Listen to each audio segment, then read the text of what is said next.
Sir, ನೀವು J P sir ಇಬ್ಬರು ಎಷ್ಟು ವರ್ಷದಿಂದ ಸ್ನೇಹಿತರು ಸರ್? ನಾನು ಬರೋದಕ್ಕಿಂತ ಮುಂಚೆಯಿಂದನೂ ಅವರು ನಿಮಗೆ ಪರಿಚಯ ಅಲ್ವಾ?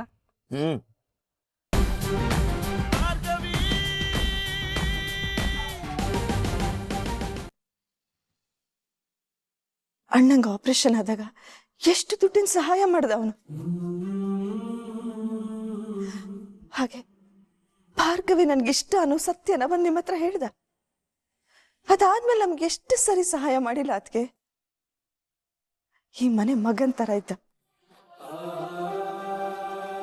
ಅಷ್ಟಲ್ದೆ ಅಣ್ಣ ಇವತ್ತು ಇಷ್ಟು ಬೈತಾ ಇದ್ರು ಒಂದು ಸರಿನೂ ಆ ಹುಡುಗ ತಿರುಗಿಸಿ ಮಾತಾಡ್ಲಿಲ್ಲ. ಅಣ್ಣನ ಬಗ್ಗೆ ಅಷ್ಟು ಗೌರವ ಇದೆ ಅದಕ್ಕೆ ಅವನಿಗೆ.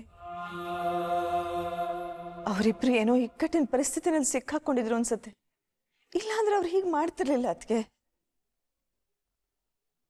ಅವರಿಬ್ರನ್ನು ಕರೆಸಿ ಒಂದ್ಸರಿ ಮಾತಾಡೋಣವಾ? ಬೇಡ.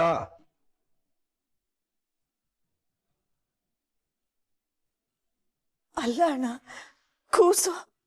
ಬೇಡ ಅಂತ ಹೇಳಿದ್ನಲ್ಲ ನಾನು. ನೋಡು, ಭಾರ್ಗವಿ ತಪ್ಪು ಮಾಡಿದ್ದಾಳೆ, ಆದ್ರೆ ಅವಳು ಬೇಕು ಅಂತ ಮಾಡಿಲ್ಲ. ಅದು ನನಗೆ ಚೆನ್ನಾಗಿ ಗೊತ್ತು. ಬೃಂದ ತಪ್ಪು ಮಾಡಿದಾಗ ಶಿಕ್ಷೆ ಕೊಟ್ಟು ಭಾರ್ಗವಿ ತಪ್ಪು ಮಾಡಿದಾಗ ಸುಮ್ಮನಿದ್ಬಿಟ್ರೆ ಬೃಂದಗೆ ಹಾಗೆ ಬಿಟ್ಬಿಡ್ತಾಳೆ ನಮ್ಮನ್ನ. ಭಾರ್ಗವಿನ ಬೀದಿನಲ್ಲಿ ವಠಾರದಲ್ಲಿ ಎಲ್ಲ ಕಡೆ ಹರಾಜು ಹಾಕ್ಬಿಡ್ತಾಳೆ. ಅದರಿಂದ ಭಾರ್ಗವಿಗೆ ತೊಂದರೆ. ಹಾಗಂತ ಅವಳನ್ನು ಏಕಾಏಕಿ ಮನೆಯಿಂದ ಆಚೆ ಹಾಕಿದ್ರೆ ಕೂಸು ಎಲ್ಲಿಗೆ ಹೋಗ್ತಾಳಣ್ಣ? ಕಲ್ಪನಾ ಅವನು ಒಳ್ಳೆ ಹುಡುಗ. ಭಾರ್ಗವಿ ನಮ್ಮಿಂದ ದೂರ ಇದ್ದಾಳೆ ಅನ್ನೋ ದುಃಖ ಬಿಟ್ಟುಬಿಟ್ರೆ ಆ ಹುಡುಗ ಅವಳನ್ನ ಬಹಳ ಚೆನ್ನಾಗಿ ನೋಡ್ಕೊಳ್ತಾನೆ ಅನ್ನೋ ನಂಬಿಕೆ ನನಗಿದೆ. ಅವಳನ್ನೇನಾದ್ರೂ ನಾವು ವಾಪಸ್ ಕರ್ಕೊಂಬಂದ್ರೆ ನಮ್ಮ ದುಃಖ ನೋಡಿ ಅವಳು ಮತ್ತೆ ಅವನ ಜೊತೆ ಹೋಗೋದಿಲ್ಲ. ಈ ನಮ್ಮ ಜಂಜಾಟ ಎಲ್ಲ ನೋಡ್ಬಿಟ್ಟು ಇದೇ ದುಃಖದಲ್ಲಿ ಇದ್ಬಿಡ್ತಾಳೆ. ಅವಳ ಮನಸ್ಸಿನಲ್ಲಿ ಅರ್ಜುನ್ ಇದ್ದಿದ್ದು ಅಂತ ನನಗೆ ಬಹಳ ಚೆನ್ನಾಗಿ ಗೊತ್ತಿತ್ತು. ಆದ್ರೆ ಕೇಸ್ ಮುಗಿಲಿ ಅಂತ ಕಾಯ್ತಾ ಇದ್ದೆ ಅಷ್ಟೆ. ಇಷ್ಟು ವರ್ಷ ಅವಳನ್ನ ಯಾವತ್ತೂ ನಾವು ಬಿಟ್ಟಿರ್ಲಿಲ್ಲ. ಅವಳು ನಮ್ಮ ಜೊತೆಲಿ ಇಲ್ಲವಲ್ಲ ಅನ್ನೋ ಕೊರಗು ನಮ್ಗಿದೆ. ಇನ್ನು ಮುಂದೆ ಅವಳಿಗೆ ನಮ್ಮಿಂದಾಗ್ಲಿ ಆ ಬೃಂದಾಯಿಂದಾಗ್ಲಿ ಯಾವ ತೊಂದರೆನೂ ಆಗ್ಬಾರ್ದು. ಆ ಹುಡುಗ ಹೇಳಿದ್ನಲ್ಲ, ಎಲ್ಲಿದ್ರು ಅವರು ಸಂತೋಷವಾಗಿರ್ಲಿ. ನೀವು ಈ ರೀತಿ ಯೋಚನೆ ಮಾಡ್ಬೋದು ಅಂತ ನಾನು ಅನ್ಕೊಂಡೇ ಇರ್ಲಿಲ್ಲ ರೀ. ನನಗೀಗ ಸ್ವಲ್ಪ ಸಮಾಧಾನ ಆಯ್ತು ಕಲ್ಪನಾ.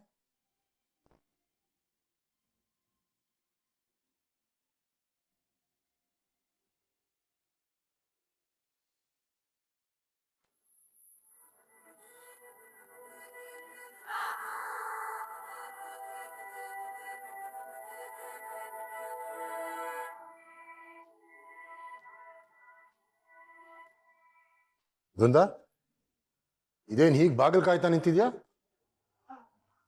ಮಾವ, ಅದು ಯಾರೋ ಪರಿಚಯದವ್ರು ಬರ್ತೀನಿ ಅಂತ ಹೇಳಿದ್ರು, ಅದಕ್ಕೆ ಮಾವ. ಮಾವ, ಹೊರಗೆ ಕ್ಲೈಂಟ್ ಮೀಟಿಂಗ್ ಹೊರಟ್ರಾ? ಇದೇನು ಹೀಗೆ ಕೇಳ್ತಾ ಇದೆಯಾ? ನಾನು ಆಚೆ ಹೋಗ್ಬೇಕು ಅಂದ್ರೆ ನಿನ್ನನ್ನು ಹೇಳಿ ಕೇಳಿ ಹೋಗ್ಬೇಕಾ? ಹಾಗಲ್ಲ ಮಾವ, ಇಷ್ಟು ದಿನ ವಿಕ್ಕಿ ಕೇಸಲ್ಲಿ ಸ್ಟ್ರೆಸ್ ಆಗಿತ್ತಲ್ಲ, ಅದಕ್ಕೆ ಈಗ ಸ್ವಲ್ಪ ರೆಸ್ಟ್ ಮಾಡಿ ಅಂತ ಹೇಳಿದೆ. ಓ, ಮನೇಲೇ ಇದ್ರೆ ಮೀಟಿಂಗ್ ಯಾರು ಮಾಡ್ತಾರೆ ಅಂತ ನೋಡ್ತಾ ಇದ್ದೀರಾ? ಮಾವ, ಈ ಮಾತನ್ನ ನಾನು ಹೇಳಿದ್ದಲ್ಲ, ಚರಣ್ನೇ ಹೇಳಿದ್ದು. ಡ್ಯಾಡ್ಗೆ ಸ್ವಲ್ಪ ರೆಸ್ಟ್ ಮಾಡಕ್ ಹೇಳು, ಮೀಟಿಂಗ್ಸ್ ಎಲ್ಲ ನಾನು ನೋಡ್ಕೋತೀನಿ ಅಂತ ಹೇಳ್ದ. ಮಾವ, ಚರಣ್ ಬೆಳಗ್ಗೆನೆ ಆಫೀಸ್ಗೆ ಹೋಗಿದ್ದಾನೆ.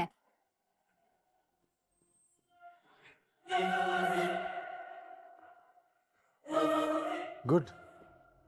ಅಂತೂ ನನ್ನ ಒಬ್ಬ ಮಗಂಗಾದ್ರೂ ಜವಾಬ್ದಾರಿ ಬರ್ತಿದ್ಯಲ್ಲ. ಅವನೇ ನೋಡ್ಕೊಂತೀನಿ ಅಂದಮೇಲೆ ನಾನು ಅವನಿಗೊಂದು ಅವಕಾಶ ಕೊಡಲೇಬೇಕಲ್ಲ. ಓಕೆ, ಡಾಕ್ಯುಮೆಂಟ್ಸ್ನ ಮನೇಲೆ ಚೆಕ್ ಮಾಡ್ಕೊತೀನಿ.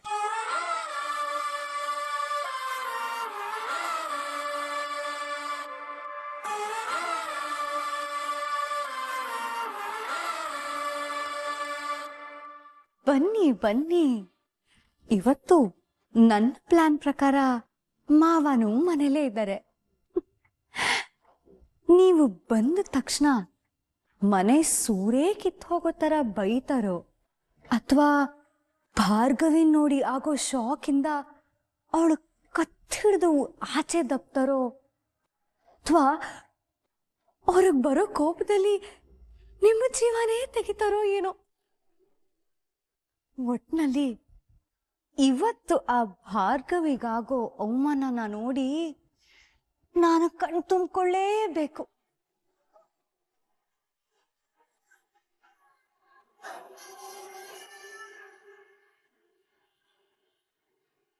ಏನೇ ಡೌರಾಣಿ, ತುಂಬಾ ಖುಷಿಯಾಗಿದ್ಯಾ?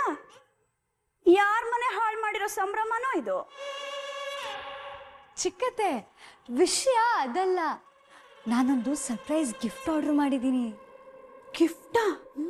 ಯಾರಿಗೆ? ಇನ್ಯಾರ್ಗೆ? ನಿಮಗೆ, ನಿರ್ಮಲತ್ತೆಗೆ, ನನ್ಗೆ, ಎಲ್ಲರಿಗೂ. ನನಗೂನಾ? ಯಾವ ಖುಷಿಗೂ? ಏನತ್ತೆ ಹೀಗೆ ಕೇಳ್ತಾ ಇದ್ದೀರಾ? ಇನ್ನೇನ್ ಅರ್ಜುನ್ ಮದ್ವೆ ಬಂತಲ್ಲ, ಅದಕ್ ನಿಮ್ಗೆ ಒಂದೇ ಸೀರೆ ಸಾಕಾ? ನೋನು ಜಾಸ್ತಿನೇ ಬೇಕಾಗತ್ತೆ. ಹಾ, ಆ ಜಾಸ್ತಿ ಸೀರೆಗಳಲ್ಲಿ ನನ್ನ ಕಡೆಯಿಂದ 2 ಆರ್ಡರ್ ಮಾಡಿದ್ದೀನಿ. ಇನ್ನೇನ್ ಬಂದ್ಬಿಡುತ್ತೆ, ಅದಕ್ಕೆ ಕಾಯ್ತಾ ಇದ್ದೆ. ಆದ್ರೂ ನನ್ನ ಮೇಲೂ ಪ್ರೀತಿ ಇಟ್ಟು ತರಿಸ್ತಿರೋದಕ್ಕೆ ಥ್ಯಾಂಕ್ಸ್. ಅಯ್ಯೋ ಚಿಕ್ಕತ್ತೆ, 6-3 ಆಗ್ಲಿ 3-6 ಆದ್ರೂ ನೀವ್ ನನ್ನ ಅತ್ತೆನೇ ಅಲ್ವಾ?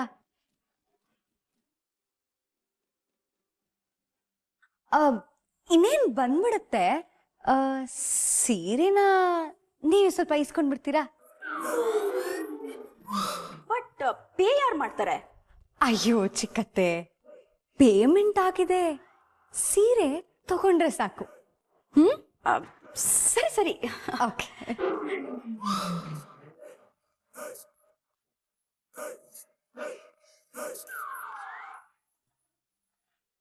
ಬರ್ಲಿ ಬರ್ಲಿ, ಚೆನ್ನಾಗಿರೋದನ್ನ ನಾನು ಇಟ್ಕೊಂಡು ಮಿಕ್ಕಿರೋದನ್ನ ಅವಳಿಗೆ ಕೊಡ್ತೀನಿ.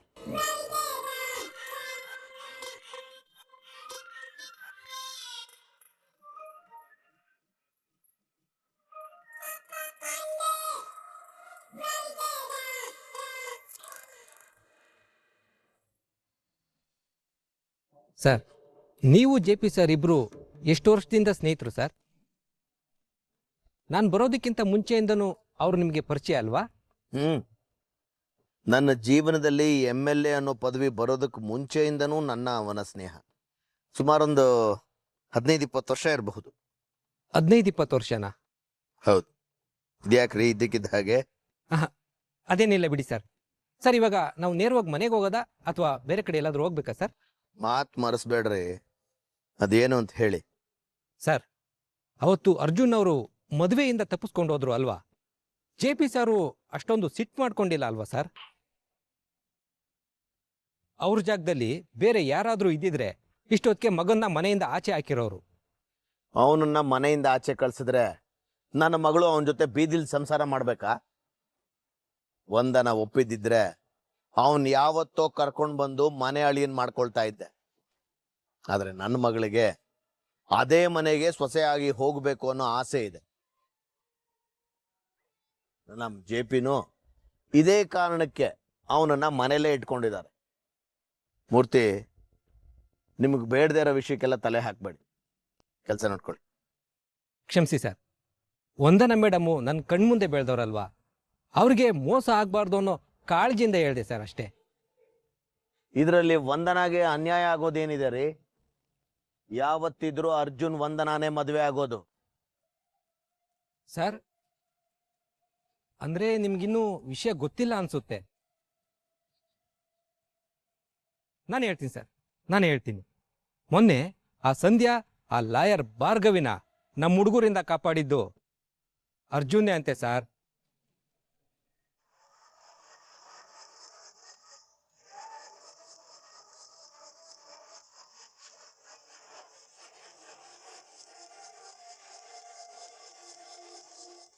ಅಂದ್ರೆ ಮದುವೆಯಿಂದ ಓಡ್ ಹೋದೋನು ಆ ಭಾರ್ಗವಿನ್ ಕಾಪಾಡಕ್ ಹೋದ್ನ.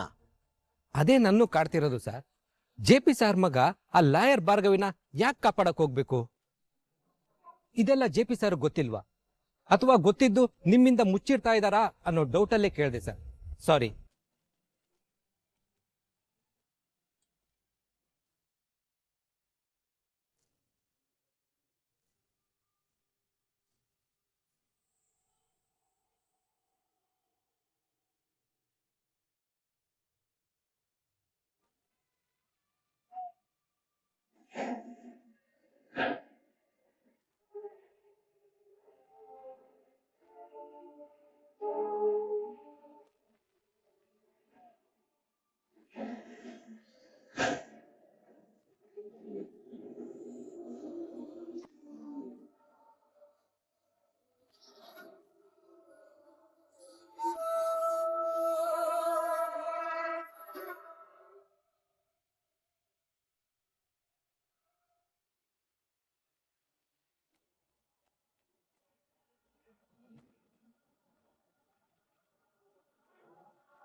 ಅದ್ಗೆ ಇಷ್ಟು ದಿನ ನಾನು ಹೇಳ್ತಿದ್ದಿದ್ದು ಇವ್ರ ಬಗ್ಗೆನೆ. ನನ್ನ ಹೆಂಡತಿ ಭಾರ್ಗವಿ. ಗೊತ್ತು.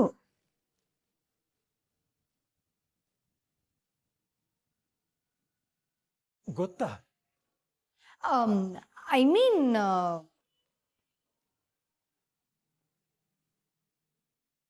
ಎದ್ರಿಗೆ ಹಂಗೆ ಪರಿಚಯ ಇಲ್ಲದೆ ಇದ್ರು ಕೇಸ್ ಮೂಲಕ ನಿನ್ ಮೂಲಕ ಪರಿಚಯ ಇದೆ.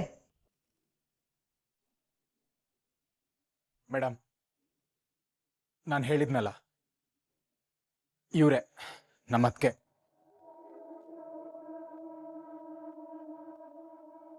ನಮ್ಮ ಲವ್ ಸ್ಟೋರಿಗೆ ಸಹಾಯ ಮಾಡ್ತಿರೋದು.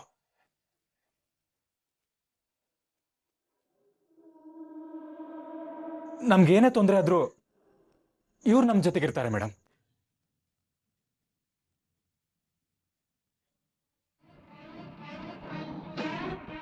ಅರ್ಜುನ್, ಹುಡುಗಿ ತುಂಬಾ ಲಕ್ಷಣವಾಗಿದ್ದಾಳೆ. ಲಾಯರ್ ಬೇರೆ. ಮನೇಲಿ ಎಲ್ಲರೂ ಒಪ್ಕೋತಾರೆ. ನೀನೇನು ಯೋಚನೆ ಮಾಡ್ಬೇಡ.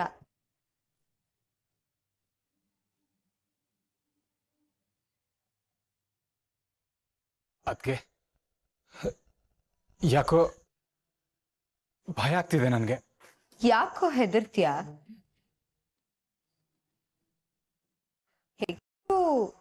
ಮದುವೆ ಆಗಿದೆಯಲ್ಲ,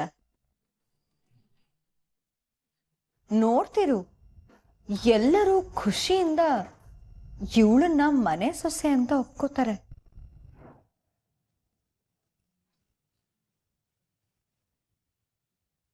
ಅಪ್ಪ ಮನೇಲಿದ್ದಾರಾ?